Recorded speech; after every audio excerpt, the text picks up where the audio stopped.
नमस्कार मंडळी, मराठी विद्यार्थ्यांसाठी आता UPSC करूया सोपी। तर मंडळी, आज आपण ज्या टॉपिकचा अभ्यास करणार आहे त्या टॉपिकचे नाव आहे समाजशास्त्राची व्याप्ती, स्कोप ऑफ सोशियोलॉजी। तर मित्रांनो, कोणत्याही एका सामाजिक शास्त्राला मानवी जीवनाच्या सर्वच बाबींचा अभ्यास करणे शक्य नाही आणि म्हणून प्रत्येक सामाजिक शास्त्राला मानवी जीवनाच्या कोणत्या बाबीवर लक्ष केंद्रित करायचे हे ठरवावे लागते। म्हणजेच प्रत्येक सामाजिक शास्त्राला आपला अभ्यास विषय, आपली व्याप्ती, आपल्या मर्यादा, आपली क्षेत्रे निश्चित करावी लागतात।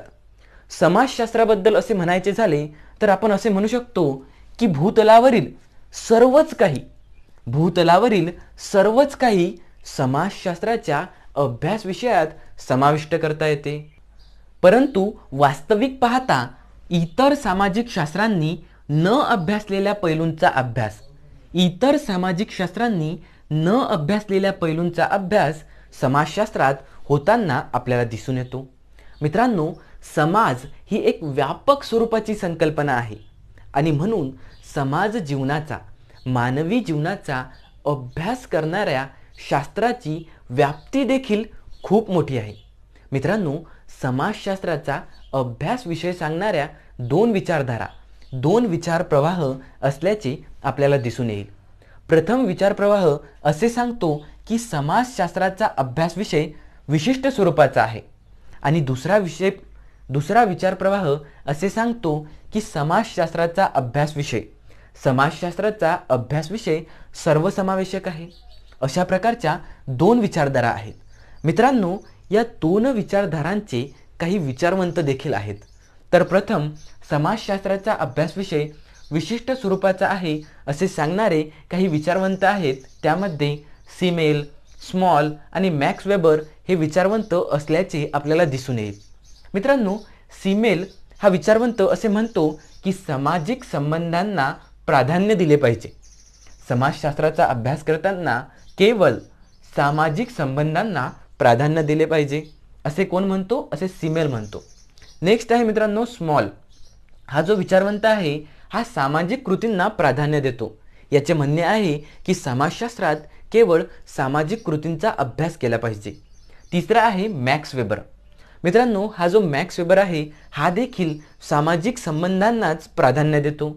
हा म्हणतो की मानवी वर्तन सामाजिक संबंधापुरतेच मर्यादित ठेवावे, म्हणजेच समाजशास्त्रात मानवी संबंधांचा, मानवी कृतींचा अभ्यास करावा। आता दुसरी विचारधारा आहे जी म्हणते की समाजशास्त्राचा अभ्यास विषय सर्वसमावेशक आहे। त्यामध्ये सुद्धा काही विचारवंत आहेत, जसे की हॉबहाउस, गिन्सबर्ग, अलेक्स इल्कन्स अशा प्रकारचे विचारवंत आहेत मित्रांनो, जे म्हणतात की समाजशास्त्राचा अभ्यास विषय सर्वसमावेशक आहे। सर्व सामाजिक शास्त्रे परस्पर पूरक व परस्पर संबंधित आहेत। मित्रांनो, हा जो हॉबहाउस नावाचा जो विचारवंत आहे हा म्हणतो की समाजशास्त्र हे विविध शास्त्रांचे संमिश्रण आहे। काय म्हणतो हॉबहाउस? की समाजशास्त्र हे विविध शास्त्रांचे संमिश्रण आहे। नंतर गिन्सबर्ग नावाचा जो विचारवंत आहे तो म्हणतो की सामाजिक संबंधांचे प्रकार, आकार यांचे वर्गीकरण समाजशास्त्रात करता येते।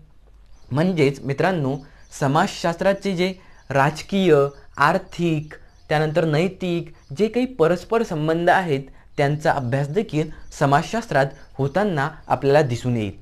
नेक्स्ट आहे मित्रांनो अलेक्स इल्कन्स। हा काय म्हणतो? हा म्हणतो की सामाजिक संस्थांचे कार्य, सामाजिक प्रक्रिया जसे की संस्कारीकरण, सामाजिकीकरण अशा प्रकारच्या प्रक्रिया, त्यानंतर सामाजिक संस्था कोणकोणत्या आहे मित्रांनो? शिक्षण संस्था, स्वास्थ्य संस्था, राजकीय संस्था, कुटुंब संस्था अशा प्रकारच्या खूप साऱ्या ज्या संस्था आहेत त्यांचे कार्य, त्यानंतर सामाजिक प्रक्रिया, त्यामध्ये संस्कारीकरण, सामाजिकरण इत्यादी खूप साऱ्या ज्या प्रक्रिया आहेत त्यांचा अभ्यास समाजशास्त्राचा अभ्यास विषय आहे असे अलेक्स आणि इल्कन्स हे म्हणतात। म्हणजेच समाजशास्त्राचा अभ्यास विषय सर्वसमावेशक आहे असे हॉबहाउस, गिन्सबर्ग, अलेक्स इल्कन्स हे मानतात। अशा प्रकारच्या दोन विचारधारा एक म्हणते की समाजशास्त्राचा अभ्यास विषय विशिष्ट स्वरूपाचा आहे आणि दुसरी म्हणते की समाजशास्त्राचा अभ्यास विषय सर्वसमावेशक आहे, म्हणजे सर्व समाजशास्त्रे परस्पर पूरक आहे. अशा प्रकारच्या दोन विचारधारा आपल्याला समाजशास्त्राची व्याप्ती सांगतात. काही म्हणतात की विशिष्ट स्वरूपाची, तर काही म्हणतात की सर्वसमावेशक. अशा प्रकारे मित्रांनो, आपण समाजशास्त्राची व्याप्ती, स्कोप ऑफ सोशिओलॉजी या टॉपिकचा अभ्यास केलेला आहे. चला तर आपण भेटूया पुढील व्हिडिओमध्ये. तोपर्यंत हसत खेळत अभ्यास करत रहा. धन्यवाद.